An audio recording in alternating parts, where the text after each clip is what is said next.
Hey guys, welcome to another video on Brand Device where we talk about business and finance. And in this video, I want to talk about what is the story between the compulsory internships versus the voluntary internships that you also see here. So the main difference that you generally see is the compulsory internships are generally taken up more quickly. So like companies are more open towards it than the voluntary internships. And there are a few reasons behind it. So the German government incentivizes the businesses who are taking in students who have to complete an internship to finish their studies so that there are no students left who want to do an internship, but there are no businesses willing to offer an internship to that particular student. Because again, you have to think of internship in this sense. When you as an employer is giving an internship to somebody, of course you have to invest a lot of time in training them, and this is the same time that you cannot invest in doing something more productive or maybe something that can make you more money towards the end. So for all of those reasons, anybody who is doing a compulsory internship, they do not have to be paid the minimum wage, which is around like 10 euros an hour. So if you pay somebody 10 euros an hour and you're like offering them a full-time internship, so then you have to pay them around like 1,600 euros per month. And then on top of that, you have to pay this employer contributions, which are now turning out to be 25%. So I have a full-time employee now, so I understand like all of these things in the back end. So that comes out to be another 25%. So anyways, the employee is paying, let's say from 1,600 euros, the employee is just getting like 1,100 euros or something.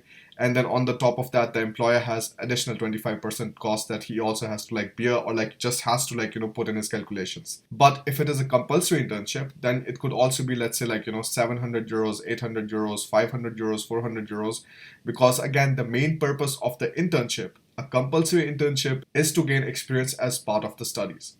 But on the other hand, if you take a look at the voluntary internships, so if you're still a student and you're doing voluntary internship, this could be paid less than the minimum wage. That is 700, 800, 600, 500, whatsoever, if your internship is less than 3 months. But if it's longer than 3 months, then you have to pay the full amount. So you have to pay at least 1,600 euros per month to the student, which is again a lot of money. Especially when you have to invest a lot of time on your own inside that particular person. So I hope this makes things more clear for you so that you're also able to understand, what makes an employer choose somebody for a compulsory internship a lot sooner than for a voluntary internship. And again, I don't see a reason that you should be too focused on money, at least in the internship part, when you do not have much to offer.